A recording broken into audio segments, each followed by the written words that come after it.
If you haven't already heard, there was a stampede in Anambra State yesterday, Saturday, when a philanthropist decided, to gather people as usual, to celebrate. He usually organize it in such a way that, people will have fun and also take gifts home. But this time around, the economy is so bad to the extent that when people turned out at these events, when the event, progressed to a certain stage, people had this fear that they might not be able to get this gift.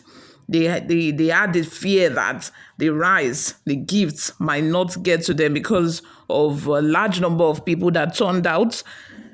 The organizers were not able to manage the large crowd, and then people started rushing forward. Some were taking 2 bags of rice, some 3, and at the end of the day, most people got injured, and some people died at the venue. And right now we are hearing from the Nigerian police, giving us an update on the number of people that actually died at the Okija, Stampede. Before we delve right into the details of today's news, if this is your first time here or you have not subscribed to this channel, what are you doing? Please go ahead and subscribe, like this video, also leave your opinions in the comments section. Let's rub minds, let's share opinions and ideas in the comments section. Just in, Anambra Police Command confirmed 22 dead in Okija Stampede. The police in Anambra State have confirmed that 22 people lost their lives on Saturday during a stampede in Okija, a community in Ihiala local government area. Tochukwu Ikenga, the police spokesperson in the state, shared a tragic update in a statement on Sunday morning. Residents had gathered to receive bags of rice donated by a philanthropist through the Obi Jackson Foundation, an initiative founded by entrepreneur Ernest Obi Ejesi, popularly known as Obi Jackson. During the distribution, chaos ensued, leading to the deadly stampede. The casualty figures were verified by State Commissioner of Police Inage Obono, who visited the hospital where the victims were taken. Mr. Ikenga noted that in addition to the confirmed deaths, several others were injured, though no specific details on the injuries were provided.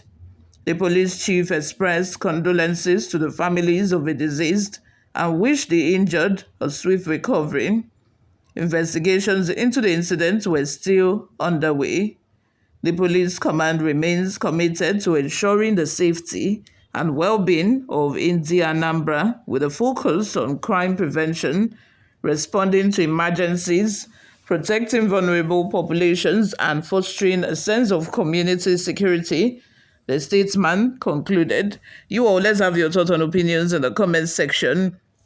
It seemed to me like Nigeria is gradually becoming an insane society. If I can put it that way, if I'm permitted to put it that way, Nigeria is, progressively becoming a kangaroo state, an animal kingdom, because, if hunger is in the land, people will do anything. People will do anything at all costs to survive. It's like it's the survival of the fittest right now, because if you don't try to survive, you will die. You will die in hunger.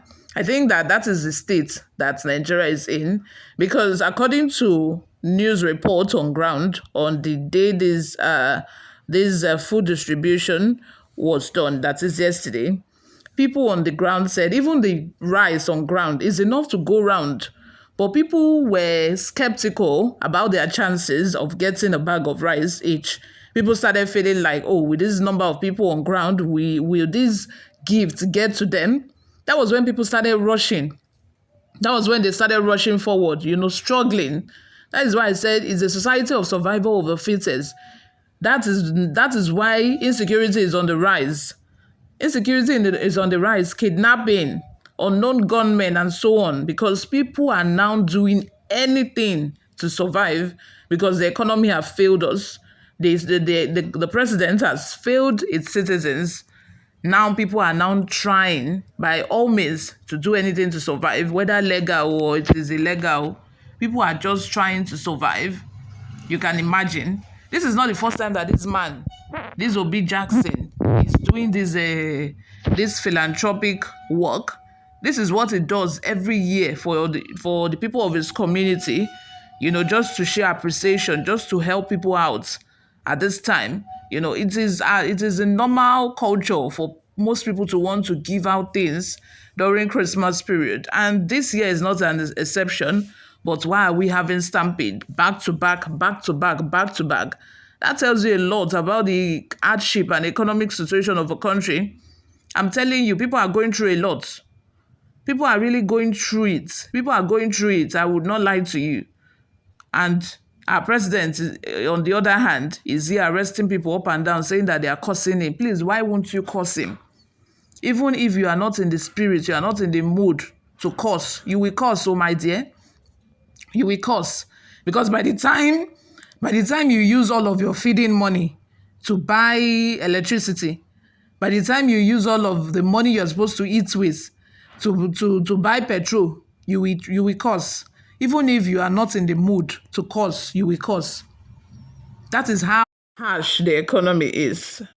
And then it was reported yesterday, after the 3 consecutive stampede, the one in Oyo, Ibadan, Fun Fair for Children, the one that happened in Abuja at a Catholic church, and the one that happened in Anambra. And then the president said that he's not going to attend to all of his engagements. And I think that is not enough. Saying that you will not attend your engagement is not enough. What are the measures you are going to take henceforth, to curtail this? Even if you don't know what people have been feeling all this while, I think this should be an eye-opener for the president to now realize that, hey, my policy is not making the lives of people better. It's not impacting on their lives positively. I should do something about this. I feel like this is what the president should be thinking about right now, because I think this is a sign. This is a sign for him to know that all of my policies have not done anything for people. This is a sign, even if he does not know that before. At least now you know. Now you know that your policy is pushing people into poverty more and more every day. Even people that used to live conveniently and would say that they are rich and will go to the supermarket and buy things without even looking at the price tag, they cannot do it. They cannot even dare. They cannot dare do that right now, because your policy it has pushed a lot of people even below poverty. And I think that the president, if he has any atom of the Spirit of God in you, if you have any atom of the Spirit of God in you, you should do something concerning this. You should do something, because people are crying within them. People are crying inside. People are crying. Even a whole man that can take care of, that used to take care of his family before, conveniently, can no longer do that. People are crying. Families are being torn apart just because of your useless policies. You all, let's have your thoughts and opinions in the comment section. Thank you very much for always listening and watching. I will see you in my next video. Bye for now.